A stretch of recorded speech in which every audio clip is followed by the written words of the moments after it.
Assalamualaikum warahmatullahi wabarakatuh. Jumpa lagi dengan aku Agustiani Nurisa. Aku adalah mahasiswa IAIN Kediri, Fakultas Ekonomi dan Bisnis, jurusan Perbankan Syariah semester 5. Kali ini aku akan memerestasikan hasil tugas aku dengan tema harta wajib zakat yang disebutkan dalam Al-Quran dan juga hadis. Baik, selamat menyaksikan semuanya. Baik, kita mulai pembahasan kita yang pertama. Tapi mohon maaf sebelumnya, waktu pembuatan video ini dibuat, di sini sedang ada hujan. Jadi nanti ada video yang terganggu. Mohon maaf ya. Baik, yang pertama kita akan bahas mengenai kategori harta wajib zakat yang ada dalam Al-Quran dan juga Sunnah. Itu digolongkan menjadi 5. Yang pertama ada zakat emas, perak, dan juga uang. Yang kedua ada pertanian dan perkebunan. Yang ketiga ada perdagangan. Yang keempat ada binatang ternak. Dan yang kelima ada rikos. Oke, kita mulai. Yang pertama zakat emas, perak, dan juga uang.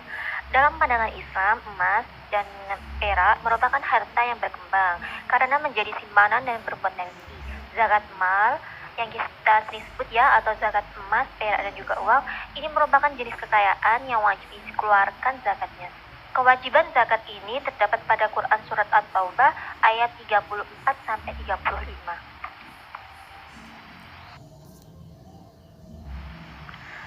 Demikian pula hadis Abu Hurairah radhiyallahu anhu, yang mana artinya setiap pemilik emas dan perak yang enggan menunaikan haknya, maka pada hari kiamat nanti emas dan perak miliknya tersebut akan dijadikan sebuah lempengan yang dibentuk dengan api. Kemudian lempengan tersebut akan dipanaskan di dalam neraka jahanam. Naudzubillah ya. Dan disetrikalah lambung, dahi, dan punggungnya dengannya. Setiap kali tubuhnya menjadi dingin, azab itu akan kembali diulang-ulang untuknya. Demikianlah azab yang diterimanya pada hari yang lamanya sebanding dengan 50.000 tahun, sampai datangnya keputusan atas para hamba. Kemudian dia pun melihat jalannya, apakah menuju surga atau neraka. Hadis ini didapatkan oleh Muslim nomor 989. Nah, secara umum ayat dan hadis ini menunjukkan adanya hak zakat pada emas dan perak ya, yang wajib ditunaikan oleh pemiliknya, apapun bentuk serta sifat emas dan perak tersebut.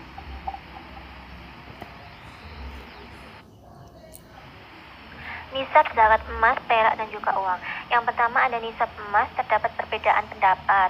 Walaupun mayoritas ulama mengatakan bahwa nisab emas adalah 20 miskol atau 20 dinar. Jika dikonferensi dalam timbangan kontemporer, ulama berbeda pendapat. Mayoritas mengatakan bahwa 20 dinar itu setara dengan 85 gram emas. Perhitungan ini mengikuti pendapat bahwa 1 dinar adalah 4,25 gram emas. Sebagian ulama berpendapat bahwa 20 dinar setara dengan 94 gram emas.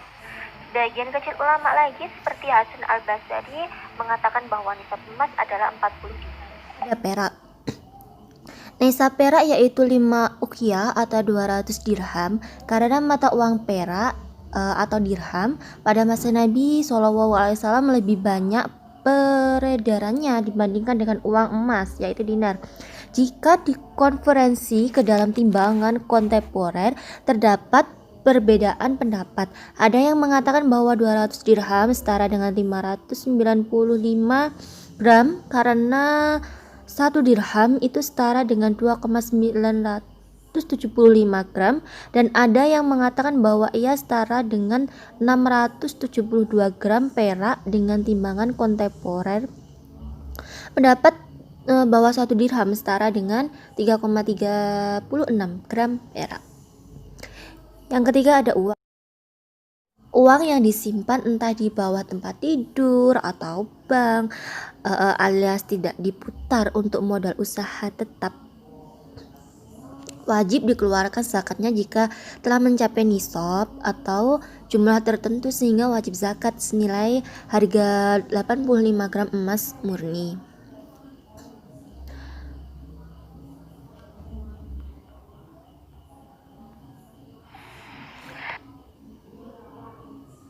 Kemudian ada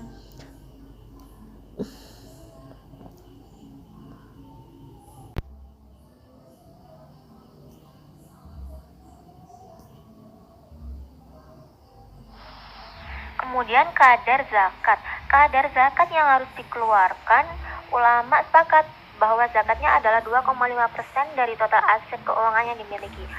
Penghitungan zakat aset keuangan ini dihitung menjadi satu kesatuan. Artinya, harta seseorang yang berupa emas, perak, dan juga uang itu dijadikan satu. Kemudian dinilai jika total dari keseluruhannya mencapai nisab, maka dikeluarkanlah zakatnya. Tentang nisab yang dipergunakan, apakah nisab emas atau perak, tergantung mana yang lebih mudah dan mana yang dominan dari hartanya. Rumus dasarnya sebagai berikut ya. Misalnya nih ya, contoh, misalnya seorang di akhir haul menghitung hartanya berupa emas yang disimpan sebesar 40 gram emas, tabungan uang senilai 40 juta, dan uang tunai senilai 5 juta.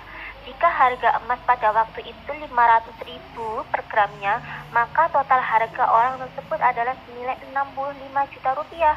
Harta ini sudah mencapai nisab ya, karena nisabnya adalah 85 gram emas atau senilai 42,5 juta rupiah. Sehingga orang tersebut harus mengeluarkan zakatnya senilai 2,5% dari 65 juta rupiah adalah sebesar 1.625.000 rupiah.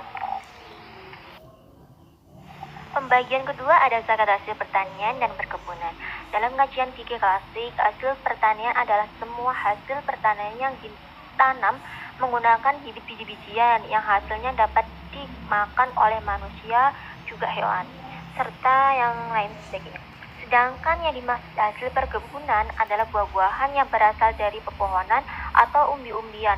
Kedua hal ini merupakan salah satu sumber penghasilan tertua dalam peradaban manusia. Nah, zakat hasil pertanian dan juga perkebunan ini diterangkan dalam Al-Quran. Misalnya perintah Allah dalam surat Al-An'am ayat 141. Dan juga ada hadis yang diriwayatkan oleh Muslim. Nisab hasil pertanian. Jika hasilnya sudah mencapai 5 wasok, seperti yang disebut dalam hadis sebagai berikut, tidak ada zakat pada apapun yang kurang dari 5 wasok. Itu hadis riwayat Bukhari Muslim. 1 wasok adalah 60 sak berdasarkan ijma, dan 1 sak adalah 4 mud. 1 mud adalah seukuran penuh 2 telapak tangan orang dewasa, ukuran sedang. Sehingga 5 wasok sama dengan 1.200 mud. Jika dikonversi ke dalam takaran atau timbangan kontemporer, para ulama berbeda pendapat nih. Penyebabnya adalah perbedaan dalam mengukur 1 mud itu berapa gram. Ini sangat wajar sih ya, sebab jangankan ukuran orang yang berbeda, untuk orang yang sama saja ketika menakar dengan kedua tangannya sebanyak 4 kali, jika ditimbang dengan timbangan yang sangat detail tentu berbeda kan, apalagi dengan orang lain, walaupun standar. Oleh karena itu, ada yang berbeda pendapat bahwa 5 wasok jika dikonversi ke dalam kilogram menjadi 720 kilogram. Ada yang menjadi 810 kilogram, dan yang umum dipakai adalah 653 kilogram. Sumber zakat hasil pertanian itu dibagi menjadi 2 ya, dari hasil panen bruto yaitu tanpa dikurangi biaya pertanian, dan juga dari yang kedua ada penghasilan neto, yaitu seluruh hasil pertanian dan perkebunan tersebut setelah dipotong biaya. Nah, biayanya itu dibagi menjadi 3, ada biaya produksi atau pengelolaan lahan pertanian dan perkebunan tersebut. Yang kedua ada hasil pertanian dan perkebunan yang dikonsumsi sendiri untuk keperluan pokok kehidupan sehari-hari keluarga ya, petani atau perkebunan atau pekebun yang bekerja di situ. Yang ketiga ada biaya sewa.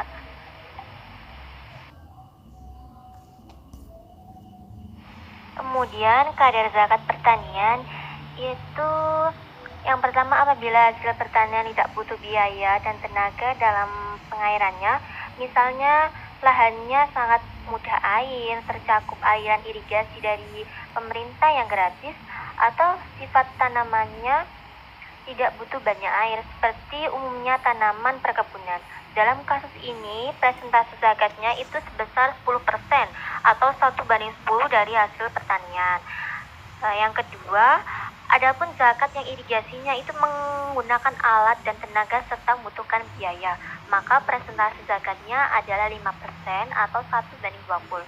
Karena kewajiban petani atau tanggungan untuk biaya pengairan dapat mempengaruhi tingkat nilai kekayaan dari aset yang berkembang. Yang ketiga, sebagian ulama berijtihad apabila pengairan pada setengah periode lahan sangat mudah, cukup dengan hujan atau irigasi yang disediakan oleh pemerintah, namun setengah periode lainnya melalui penyiraman atau penyedotan yang membutuhkan biaya dan tenaga ekstra, maka presentasi zakatnya adalah tengah-tengah, yaitu 7,5% dari hasil pertanian.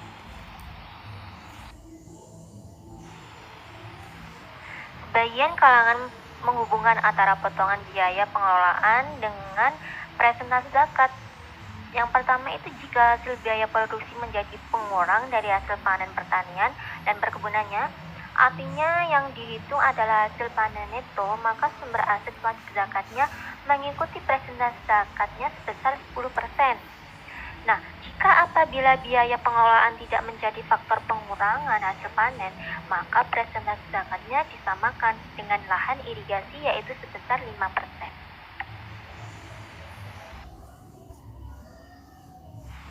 Hasil bumi yang panen secara berkala.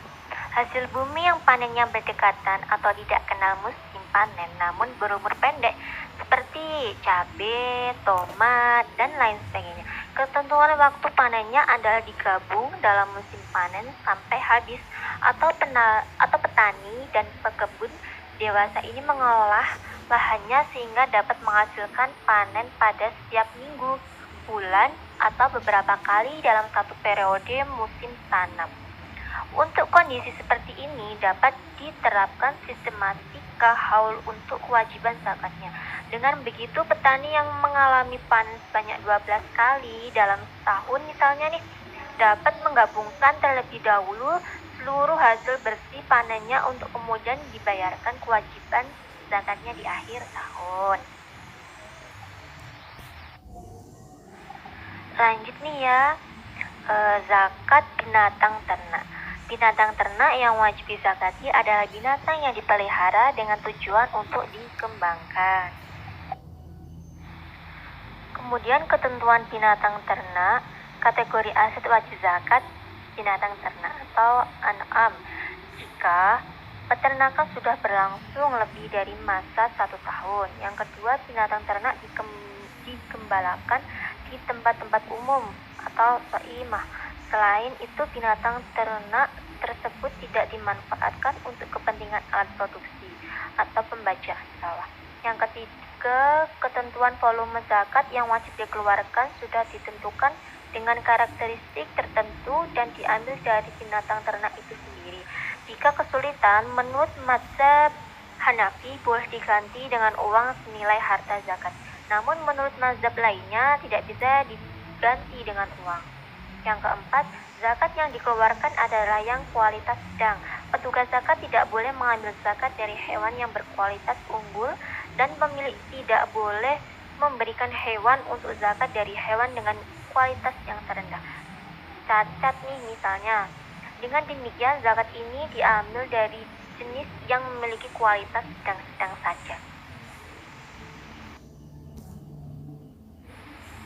Dalam fikih Islam, binatang ternak diklasifikasikan ke dalam beberapa kelompok.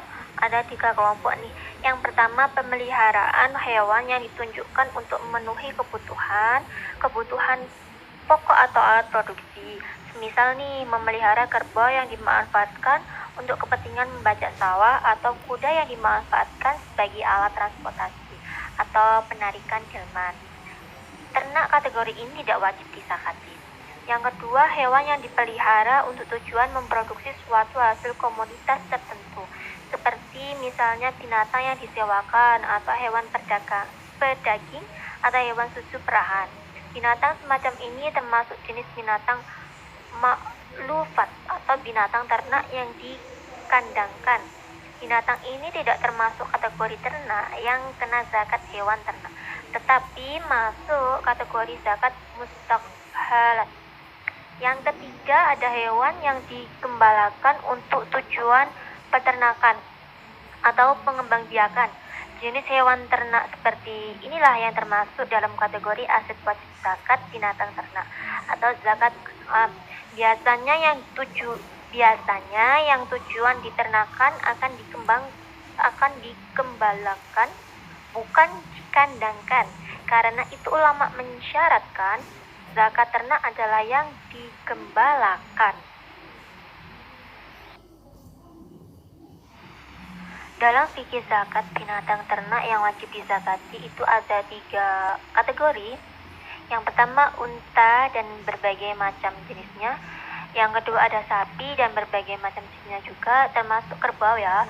Yang ketiga ada kambing dan berbagai macam jenisnya juga, termasuk kambing kacang atau dan domba.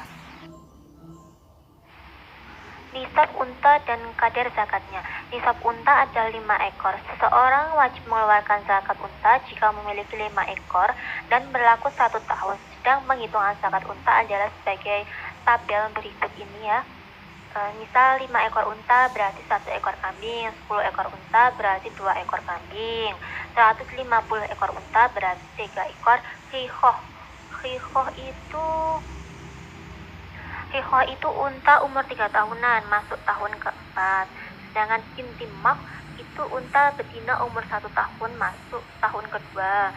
Intilabun itu unta betina umur 2 tahun masuk tahun ketiga. Unta janiyah, unta umur 5 tahun masuk tahun ke-6. Dan unta jibdah, unta betina 4 tahun masuk tahun kelima. Ini ya keterangan dari unta binti mah, khihoh, binti labun, syaniyah, dan jibdah. Nisab sapi dan kadarnya zakat. Nisab sapi adalah 30 ekor. Hal ini berdasarkan hadis tidak ada zakat terhadap lembu hingga ia berjumlah 30 ekor. Jika 30 ekor sapi, maka zakatnya seekor sapi, anak sapi yang berumur 1 tahun. Apabila sapi itu sampai 40 ekor, maka zakatnya adalah seekor lembu misinah atau sapi yang berumur 2 tahun. Jika kita punya sapi 60 ekor, maka zakatnya 2 ekor sapi. Jika 70 ekor, maka zakatnya 2 ekor dengan rincian seekor musina dan seekor sapi. Kemudian rumusnya dari tiap-tiap 30 ekor seekor sapi terhadap tiap-tiap 40 ekor itu seekor musina. Misalnya nih, si Ahmad mempunyai sapi sejumlah 120 ekor. Maka wajib dikeluarkan zakat sejumlah 4 ekor sapi umur 1 tahun atau 3 ekor sapi umur 2 tahun.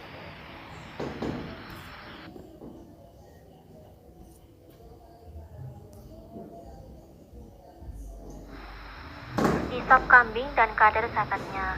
Nisab kambing adalah sebanyak 40 ekor kambing, sehingga tidak wajib zakat terhadap kambing jika belum mencapai 40 ekor. Nah, apabila seorang memiliki 40 ekor hingga 120 ekor, maka zakatnya seekor kambing. Dan apabila 120 ekor hingga 200 ekor kambing, maka zakatnya 2 ekor kambing. Dari 200 ekor hingga 300 ekor kambing, maka zakatnya 3 ekor kambing. Jadi dari tiap-tiap 100 ekor itu kambing, maka zakatnya itu hanya 1 ekor kambing. Lalu cara menghitung nisab. Mayoritas ulama menghitung nisab dari binatang yang dewasa saja. Misalnya nih ya, si A mempunyai kambing sejumlah 50 ekor dengan rincian 30 dewasa dan 20 ekor masih kecil, belum genap 1 tahun umurnya. Maka si A belum wajib zakat karena belum mencapai nisab, karena kambing yang besar belum mencapai 40 ekor. Jika jumlah binatang yang besar sudah mencapai nisab, untuk menghitung besar zakatnya, binatang yang kecil ikut dihitung. Misalnya, si B mempunyai 150 ekor kambing dengan rincian 100 ekor dewasa dan 50 ekor anak kambing. Karena jumlah yang dewasa sudah mencapai nisab, maka untuk menghitung zakatnya yang kecil juga dihitung, sehingga ia wajib mengeluarkan zakat sejumlah 2 ekor kambing. Yang keempat, ada zakat komoditas perdagangan. Zakat perdagangan atau zakat perniagaan adalah zakat yang dikeluarkan atas kepemilikan harta yang diperuntukkan untuk jual beli. Zakat ini dikenakan kepada perniagaan yang diusahakan baik secara perorangan maupun perserikatan seperti CV, PT, dan koperasi. Adapun aset tetap seperti mesin, gedung, mobil, peralatan, dan aset tetap lain tidak kena kewajiban zakat dan tidak termasuk harta yang harus dikeluarkan zakatnya. Lalu hukum rumah yang diperjualbelikan sama dengan barang-barang perdagangan. Adapun rumah yang didiami atau dijadikan sebagai tempat bekerja seperti tempat berdagang atau tempat perusahaan, maka tidak wajib dizakati. Harta yang digunakan untuk perdagangan wajib dikeluarkan zakatnya. Ini ditetapkan tanpa ada perselisihan di antara para sahabat. Landasan hukum zakat perdagangan. Ibnu al-Bashir berkata, para ahli ilmu sepakat bahwa dalam barang-barang yang dimaksudkan sebagai barang-barang dagangan, zakatnya dikeluarkan ketika telah mencapai haul. Dalil mengenai perwajiban zakat perdagangan adalah firman Allah Subhanahu wa taala dalam Al-Qur'an surat Al-Baqarah ayat 267 yang mana artinya, hai orang-orang yang beriman, nafkahkanlah di jalan Allah, maksudnya ya, sebagai hasil usahamu yang baik-baik. Menurut Mujahid, ayat ini diturunkan berkenaan dengan perdagangan.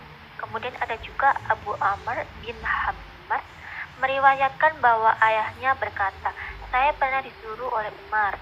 Dia mengatakan, tunaikanlah zakat hartamu. Aku menjawab, aku tidak mempunyai harta kecuali anak panah dan kulit. Dia berkata lagi, hitunglah hartamu itu, kemudian tunaikan zakatnya. Dari Sumurah bin Jundab berkata, kemudian daripada itu Rasulullah SAW memerintahkan kepada kami untuk mengambil zakat dari semua yang kami maksudkan untuk dijual. Ini adalah hadis riwayat Abu Dawud dari Abi Dzar dari Nabi SAW bersabda, pada bahan pakaian wajib dikeluarkan zakatnya. Ini adalah hadis riwayat Daruqutni dan Baihaqi. Adapun syarat zakat barang dagangan yaitu nisab. Harga harta perdagangan harus telah mencapai nisab emas atau perak yang dinisab. Haulnya, harga komoditas dagangan harus telah mencapai haul terhitung sejak dimiliki harta tersebut. Kemudian niat melakukan perdagangan saat membeli barang-barang dagangan. Yang keempat, ada barang dengan dimiliki melalui pertukaran.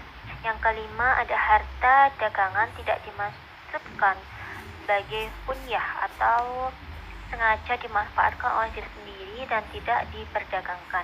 Yang keenam, ada pada saat perjalanan haul, semua harta perdagangan tidak menjadi uang yang jumlahnya kurang dari nisab.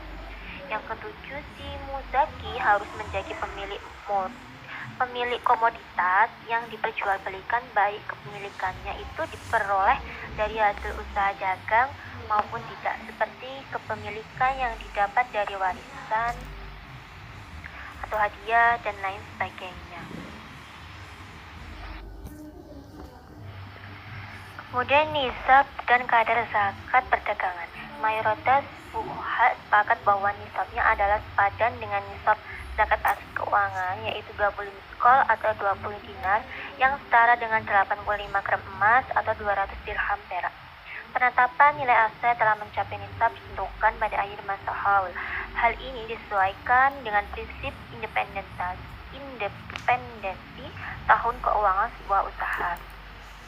Adapun kondisi fluktuasi komoditas perdagangan muzaki selama masa haul tidak dijadikan bahan pertimbangan penetapan tersebut.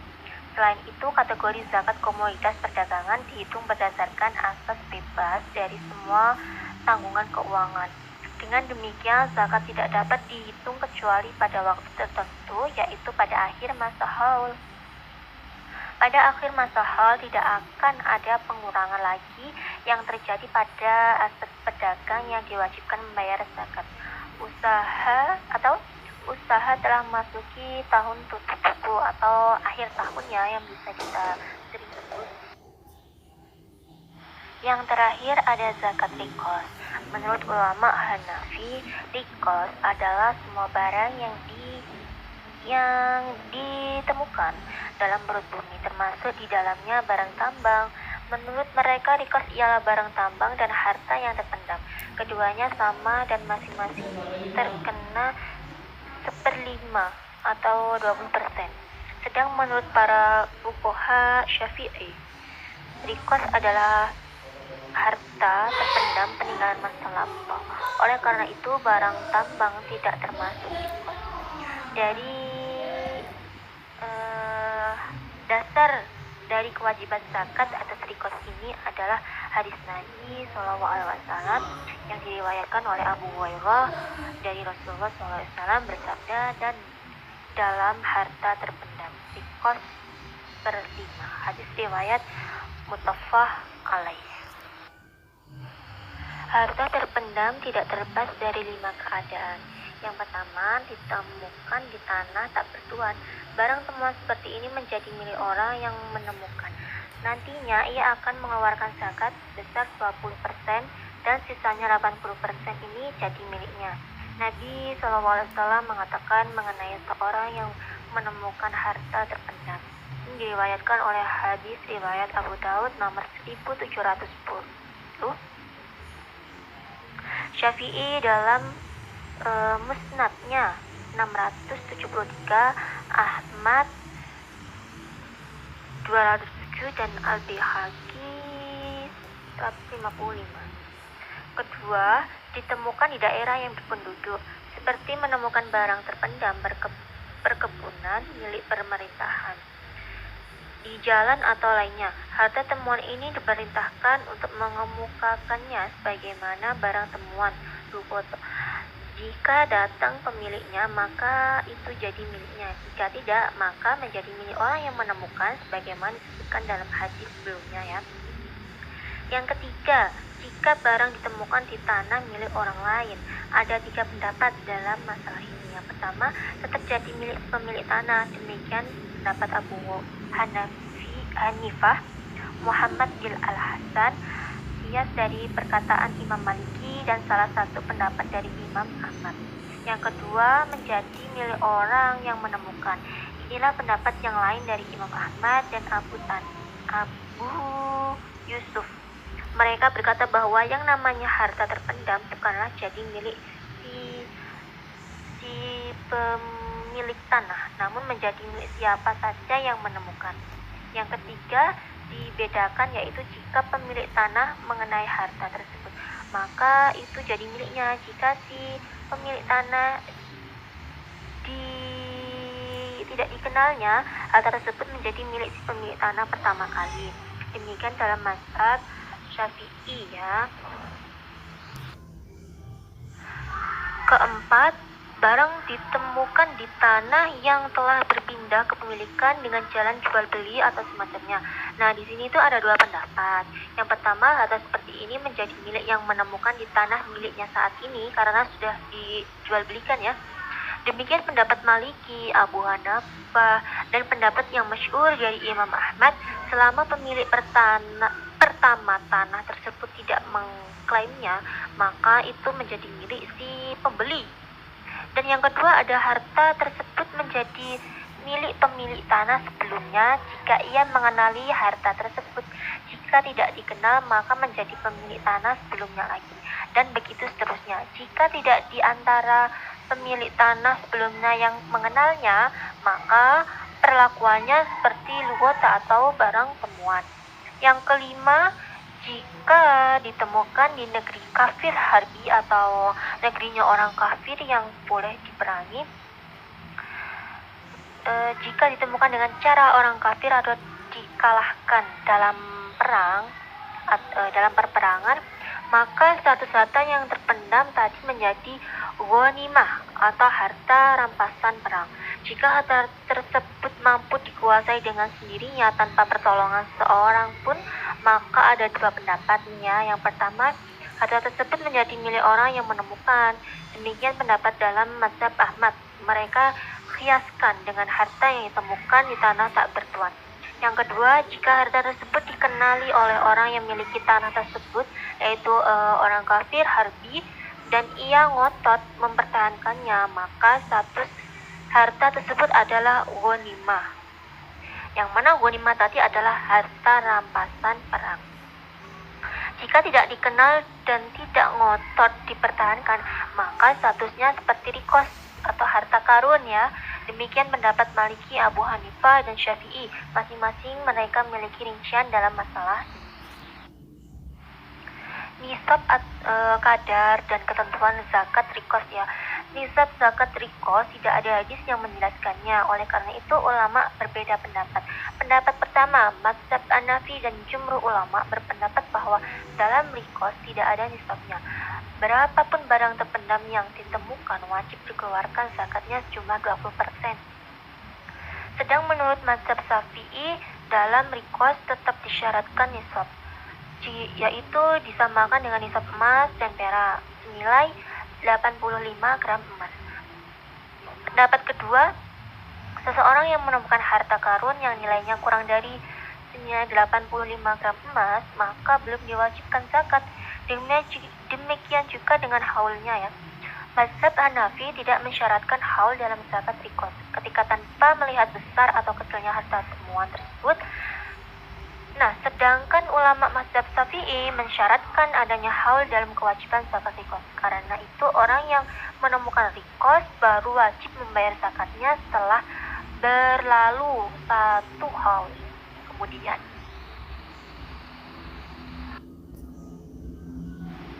Baik, demikian pemaparan dari saya.